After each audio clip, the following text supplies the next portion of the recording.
महोदय, राजस्थान सार्वजनिक परीक्षा भर्ती अनुचित साधनों की रोकथाम के अध्यापय विधेयक 2022 पर पक्ष और विपक्ष ने अपने विचार रखे और लगभग सभी इस बात से सहमत हैं कि सख्त कानून बने। भावुक होकर नेता प्रतिपक्ष ने अपने विचार रखे और उसका मैं सहमत भी हूं उनकी बात से। सबसे पहले मैं कहना चाहूँगा कि जो हम सदन में बैठे हैं, अगर हम ये ठान लें कि भाई ये परीक्षाएं 100% हम ईमानदारी से कराएंगे तो निश्चित तौर पे परीक्षाएं होंगी। हम में से ही किसी का कॉन्स्टिट्यूंसी का, किसी के आसपास का, किसी का रिश्तेदार जब होता है तो हम भी इधर उधर हाथ पैर मारते हैं। सबसे पहले तो कानून बनाने की बात पे मैं कहता हूं कि कानून सख्त से सख्त बनाने का प्रयास किया है, जिसकी ज़रूरत महसूस हुई। मैं इस प्रकरण का जिस दिन पहले दिन एसओजी को पता लगा, मैं मुख्यमंत्री निवास पे किसी काम से था और मेरे आगे मुख्यमंत्री जी का, मैं 20 साल से उनके साथ काम कर रहा हूं। जब एसओजी से ऐसी खबर आई कि कोई सवाई माधोपुर और इधर से कुछ इस तरीके का है, उनके चेहरे पे उतना गुस्सा और सख्ती से उन्होंने कहा इसकी गहराई से जांच करो और जो भी मुलजिम है इसके अंदर उनको कटघरे में लाओ। जब से ये रिट के और सदन चला है, जब से लगातार जो बात आ रही थी, मैं इन सारे उसमें देख रहा था कि हम जो कानून है 3 साल वाला, जिन मुलजिमों को अरेस्ट हुए उनको जमानत मिल गई। सदन में धारीवाल जी ने कहा कि इसके लिए अच्छा कानून लाएंगे, आप सब ने मेजें थपथपाई, सख्त कानून लाएंगे। मैं कहना चाहूँगा कि आज जो बिल पेश किया इसमें विस्तार से परीक्षार्थियों के द्वारा अनुचित साधनों का प्रयोग किए जाने पर 3 साल तक का कारावास तथा 2000 रुपये तक का जुर्माना। ये उसमें था 1992 वाले में, जो साहब ने पढ़ दिया। मेरे ख्याल में अब जो आगे का है इससे 2022 वाला मैं बोल देता हूं। महोदय, प्रस्तुत विधेयक में दंडात्मक प्रावधान मुख्य रूप से इस प्रकार हैं। अनुचित साधनों का प्रयोग करने वाले परीक्षार्थियों के लिए दंडात्मक प्रावधान के अंतर्गत 3 साल तक का कारावास, न्यूनतम 1 लाख रुपए का अर्थदंड एवं सार्वजनिक परीक्षा से 2 वर्ष के लिए वंचित किया जाना सम्मिलित है। परीक्षा एजेंसी के साथ मिलीभगत कर अनुचित साधनों का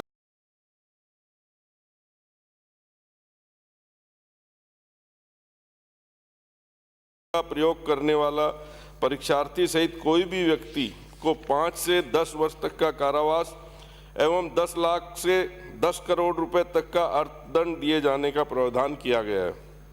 अपराध के आगमन से प्राप्त संपत्ति की जब्ती, कुर्की व राजसात करने के संबंध में प्रावधान किए गए हैं। इसमें अनुसंधान अधिकारी द्वारा राज्य सरकार की पूर्व अनुमति से चल या अचल संपत्ति को जब्त किया जा सकेगा। मैनेजमेंट या संस्था द्वारा अपराध करने उस संस्था को सदैव के लिए बैन व दोषी पाए जाने पर परीक्षा पर हुए खर्चे की भरपाई हेतु संस्था का प्रबंधन को संपत्ति की नीलामी की जाएगी।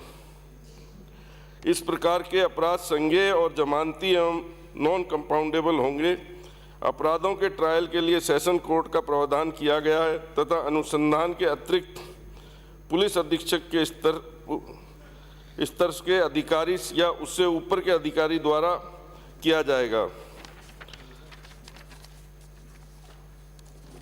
विपक्ष के साथियों ने बहुत आरोप लगाए, बहुत सी बातें की।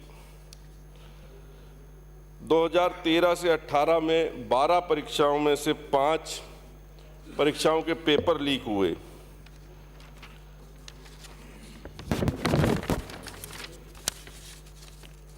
RAS परीक्षा 2013, कांस्टेबल भर्ती परीक्षा 2018 परीक्षा निरस्त की गई पेपर लीक की वजह से। कनिष्ठ लेखाकार भर्ती परीक्षा 2013 जो 2/8/15 को हुई, परीक्षा निरस्त हुई 3/6/16 को। बिल पास कर, सेकंड बिल में जाना। क्लर्क ग्रेड द्वितीय पेपर लीक हुआ 2013 का। 11/1/2014 को परीक्षा हुई, दिसंबर 2015 को यह परीक्षा निरस्त की गई।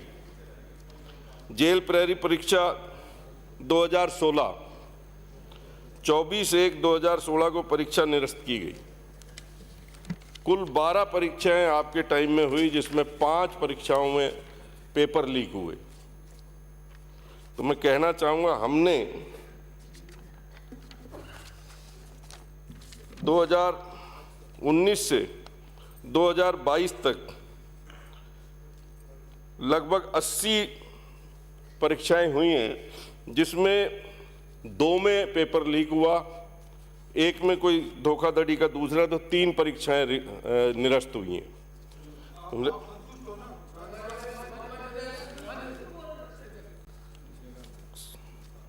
ये समाज के लिए बड़ा एक, राठौड़ साहब थोड़ा सहन शक्ति बढ़ाओ, थोड़ी सी। इसी तरह पूरे देश में अलग अलग जगह परीक्षाएं पेपर लीक हुआ। केंद्र सरकार की UGC नेट 2021 की परीक्षा, केंद्र सरकार की SSC CGS 2017, केंद्र सरकार अखिल भारतीय स्तर थल सेना के लिए सामान्य ड्यूटी सैनिक भर्ती 2021, उत्तर प्रदेश वगैरह वगैरह। इसमें इतनी सारी परीक्षाएं सब जगह पूरे देश में हैं। ये आरोप लगाना कि साहब ये जो कुछ पेपर लीक हुआ या कुछ हुआ, ये हमारे इस 3 साल के कार्यकाल में हुआ, हमें ये आरोप प्रत्यारोप से ऊपर उठ के, क्योंकि एक ऐसा समाज के लिए एक कलंक कहूँगा मैं, और जो कटारिया साहब की पीड़ा है। पिछली बार हम विपक्ष में बैठे थे जब ये पेपर लीक हुए, आपने तो जांच SOG को भी नहीं दी, लोकल पुलिस से जांच हुई है उसमें। तो इसके ऊपर हमें और आपको आने वाली पीढ़ी के लिए मिलकर के सोच के जो ये कानून बनाया, इसके सिवाय मॉरल ड्यूटी भी हमें अपनी बनानी पड़ेगी अंदर से, आत्मा से।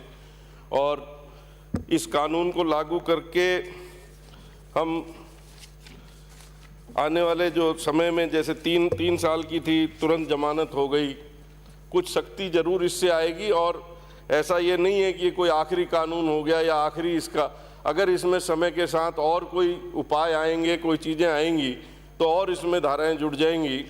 मैं इन्हीं शब्दों के साथ विपक्ष से भी कहूँगा कि आपने बहुत सी चीज़ों में अलग अलग सुझाव दिए। उसका राजेंद्र राठौड़ जी ने कहा कोचिंग सेंटर की जिम्मेदारी, तो कि ये ऑलरेडी हमने 2022 की धारा 9 में निर्धारित की है। संयम लोढ़ा जी ने कहा उसके लिए धारा 10 कोष्टक 2 में स्पष्ट प्रावधान है कि उस अधिनियम की किसी भी प्रावधान का उल्लंघन करने वाला व्यक्ति संस्था में प्रबंध तंत्र में दोषी होगा।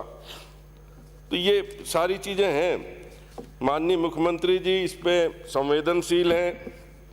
हम रेगुलेटरी अथॉरिटी अलग से एजुकेशन के लिए ला रहे हैं, जिसके अंदर ये सारी चीज़ें जो कोचिंग के लिए आपने कहा, सेंटर्स के लिए कहा, प्राइवेट कॉलेजेस का, यूनिवर्सिटीज़ का, उसको उस एक अम्ब्रेला के नीचे ला के और उसके अंदर जो है उसके कंट्रोल, और कहना चाहूँगा कि जो अब IT का ज़माना है उससे जोड़ के इसको हम बहुत आगे ले जा कर के शिक्षा के स्तर को भी सुधारेंगे और साथ में जो परीक्षाएं हैं इनमें और ज़्यादा हम लोग सख्ती के साथ काम करेंगे।